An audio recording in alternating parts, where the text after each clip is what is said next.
Hey, welcome back to Rabbit Hole Reviews. This is episode 34. Today we're going to take a look at the Zastava USA ZPAP M70. This one chambered in 7.62 by 39. So I think the timing of this video is actually pretty good because, as some of you may already know, the president of Serbia last week announced that they are going to be putting a 30-day export ban on arms and ammunition out of Serbia due to internal security issues and a bunch of other issues we won't get into, mainly dealing with the Ukraine, arms going to the Ukraine, Kosovo, things like that. Not really the subject of the video. What's important to know about that ban is that I've never seen a ban be rescinded. I'm glad they put a 30-day sunset and not a 6-month or a 1-year sunset. So hopefully we're going to know pretty soon after 30 days if this ban is going to be permanent, because after about the 2-month mark, if you haven't heard anything, it's probably going to be permanent, at least for U.S. Arms imports or exports from Serbia. And really that it's a double-edged thing, because not only does it affect all the great guns that are coming out of Serbia and Zastava USA, but it's also impacting PPU and Belom Serbian-made ammunition, which for those of you who shoot really obscure calibers, the PPU has been a godsend. At least for me, if you're shooting odd calibers, that you can at least get reliable, accurate, clean shooting, brass case, reloadable, boxer primed, yada yada, the good stuff. They're really good at that. If you wanted 6.5 Japanese, 7.7, 6.5 Swedes, 7.5 Swiss, 7.5 French, 303 Brit, all those really oddball rounds that you're not going to find at like your typical Bass Pro, you could get online from PPU. Now you may have to pay a little bit more, especially post-COVID, but it was there. And now that tap has been shut off, at least temporarily. So for those of you that shoot obscure calibers, it's really going to hit you guys hard, like myself, down the line when you can't replace the ammo that you're shooting. So let's get back to this rifle. The rifle you see here is a new production ZPAP. I just picked this up not too long ago. They come in American walnut, which is not what you see here. This is European military beech stock. You have American walnut, you have a maplewood stock, and you have a polymer. So walnut is generally stronger than maplewood. Or actually, correction, I think maplewood's actually stronger than walnut. Correct me in the comments on that. So the thing about the commercial stocks that come on these, the wood stocks, is that they're definitely commercial grade. They're made, they're like furniture wood. Like if you were going to make an armchair. I don't think they're going to be durable long term. I think the mounting systems, they don't have proper butt plates, and the sling swivels are a little cheesy. They're just not up to what I'm comfortable with and what I like. So your mileage may vary on that. If you don't really like if you like the aesthetics of the wood, that's fine. And if it's going to be a range toy, I think you'll be okay. But if you want to take these out in the field and do some serious use with them, I think those maplewood stocks and those walnut stocks are just not going to hold up long term. That's just my opinion. So let's talk about the lineage of the ZPAP and where it all started. So I'm going to start from the very beginning. And the very beginning for these guns goes back to the 1980s for the U.S. market. There was a company called Mitchell Arms out of Santa Ana, California. I think they moved somewhere else, but initially they were in Santa Ana. They imported all of these type of rifles from Yugoslavia, the former Yugoslavia, in the 1980s. From probably, I want to say 1986 to 89, 90. So not a really long run, but in that time they imported the RPK 47, which is basically a ZPAP. They marked it RPK 47. It looks like this, except it has grenade launching sights, which are not featured here. Everything else is pretty much identical to this setup for the most part. There's a few differences we'll get into. You had the M72 RPK. They imported those. They had a 308 RPK. They had a 308 rifle, the M77 or M90. They had an underfolder version of this. They had a lot of really cool guns back then. So back when Mitchell Arms was importing them, they were considerably more expensive than the competition at the time. The main one being the Chinese guns that were coming in droves by then. These were considerably more expensive. They were different pattern. They were kind of niche guns, and they were definitely more money. I think they were worth it in my opinion, especially something like the M76. I wish we could get those. That will never happen, at least not new imports. But yeah, Mitchell Arms brought in a lot of cool stuff. And so with the 89 ban, the tap was shut off, and you'll see a few guns that were caught in customs while the executive order was put into place. Those guns that were in customs in transit to the U.S. were brought in. They had thumbhole stocks put on them, and they were stenciled over with electropencil with M90. So if you see an M90, that's going to be one of those transitional guns that was caught in customs. Still a great gun. It's just worth a little bit less than the true pre-ban. And so for many, many years after that, we basically had to deal with the Mitchell Arms guns. That was what was in circulation.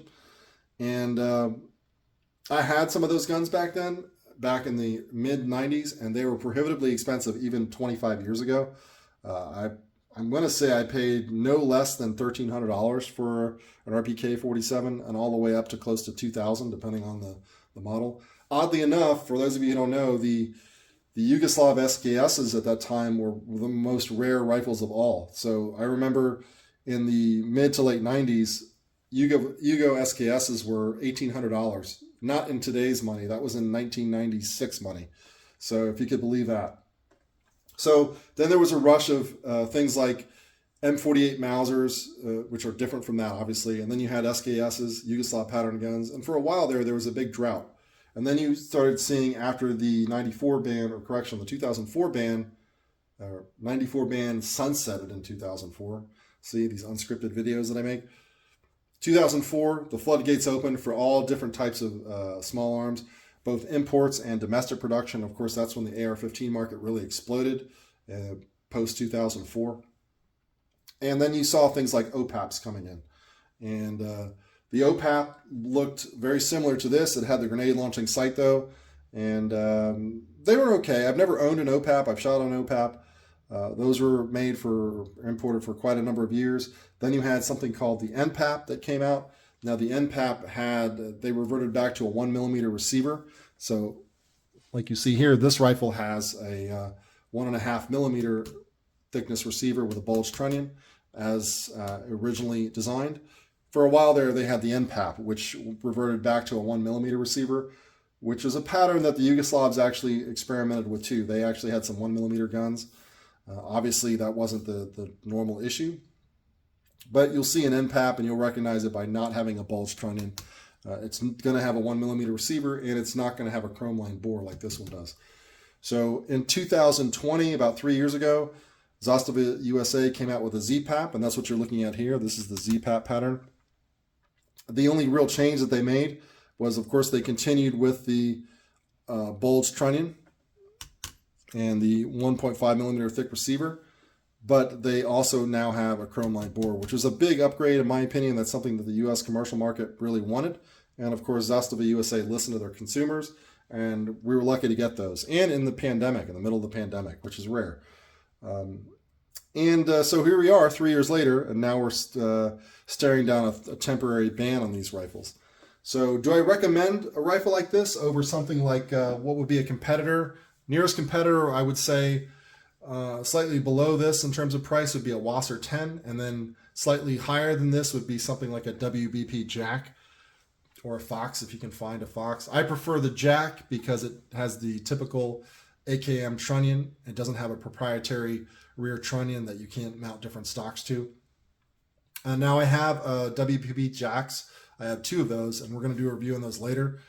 Also a really well-made, put-together rifle. It's to the Warsaw Pack spec, so it's 1mm thick receiver, doesn't have a bulge trunnion, and doesn't have a thicker profile barrel, but it does have a chrome line bore.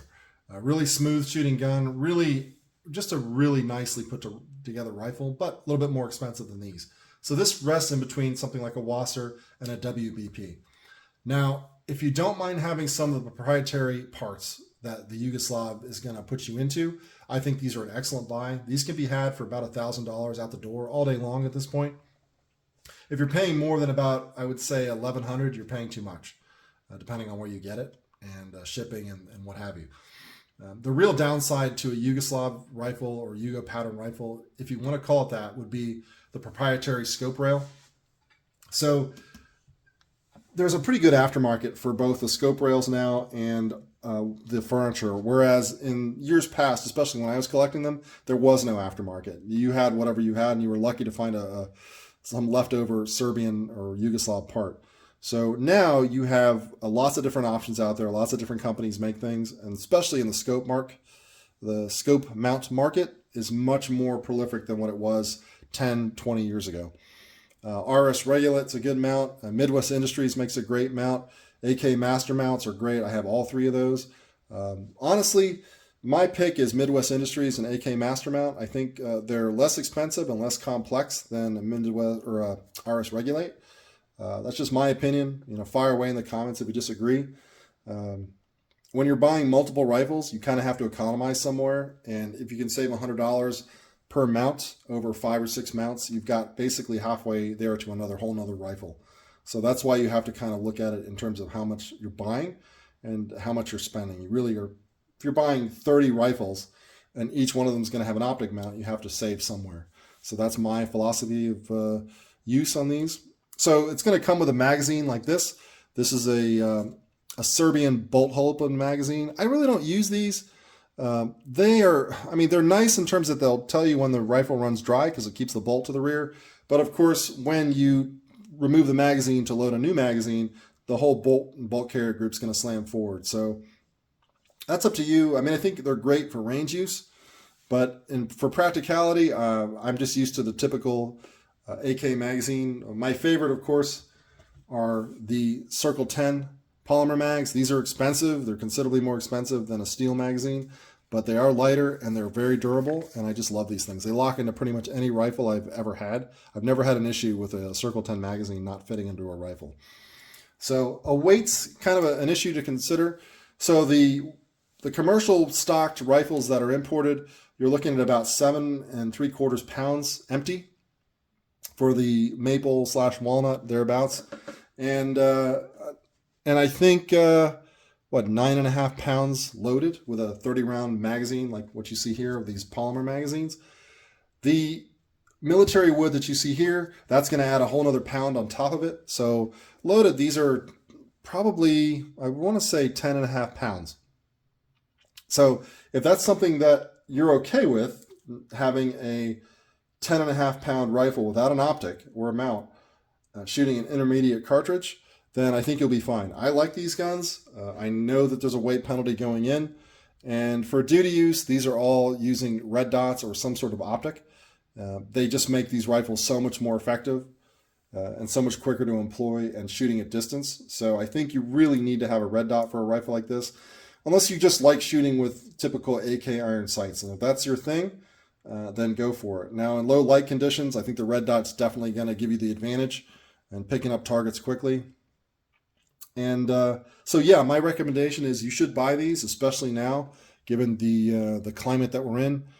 It's just not a gun-friendly climate, whether that be domestically, certainly not domestically. And then now you have random things like this, where you have an export ban from another country, which is something I haven't seen in the 30-odd years that I've been collecting and shooting. I've never seen a country shut off the tap on their end, and not, the Chinese never did that. No one ever did that. The Russians never did that. And so here we are, and that's the times we live in. So I would say if you have the money and you're not putting yourself out, buy these and don't overpay. So you're looking at about $1,000 plus or minus $50, maybe $1,100's top end. If you're paying that range, you're not overpaying and you're not contributing to the panic buying. The issue with panic buying is why people say don't do that is because people are going out and spending 20, 30, 50, even 100% more than what they're worth just to get it right now. And then what happens is over time, that sets the bar. That's the new official price. If everyone's paying 50% over what they're worth, that's now the price. And so it makes it worse for everybody. If you find a rifle that's a good price and you have the funds to do it, I think now's the time to buy it. You're not panic buying. And if, God forbid, this ban never goes away and all that PPU and Bellum and all the Zastava USA guns and all the stuff that's been imported over the last few years, that's shut off permanently, these guns are only going to go up in value, as is everything else that they imported, whether that be their pistols, you name it. So you're not doing you're not doing the market a disservice. You're not screwing over your fellow gun owner by buying one that's already in the pipeline and you're paying fair market price. So I recommend these. I have a bunch of these. We're going to do a review on the M77. I have a couple of those. I'm working out different scope options. If anyone has any different scope options on how to scope an M77 and what optics you would recommend or what you've been using, I will take anyone's advice in the comments section. And this has been episode 34 without beating a dead horse. And we'll get more into it. The next video you see featuring a rifle like this, you're going to see me shooting at distance. I've kind of lost my access to my 100-yard indoor range. Unfortunately, that place is no longer in business. So now I have to find different places to shoot, which are farther away. And I want to start really testing these out at 200-300 yards, actual distances people would shoot these things at. But for now, most of my shooting is going to be at 50 yards indoors. That's enough to get me zeroed, but not really enough to stretch my legs, unfortunately. But that's neither here nor there. So this has been episode 34 of Rabbit Hole Reviews, and the next Zastava Arms product you're going to see reviewed is going to be that M77.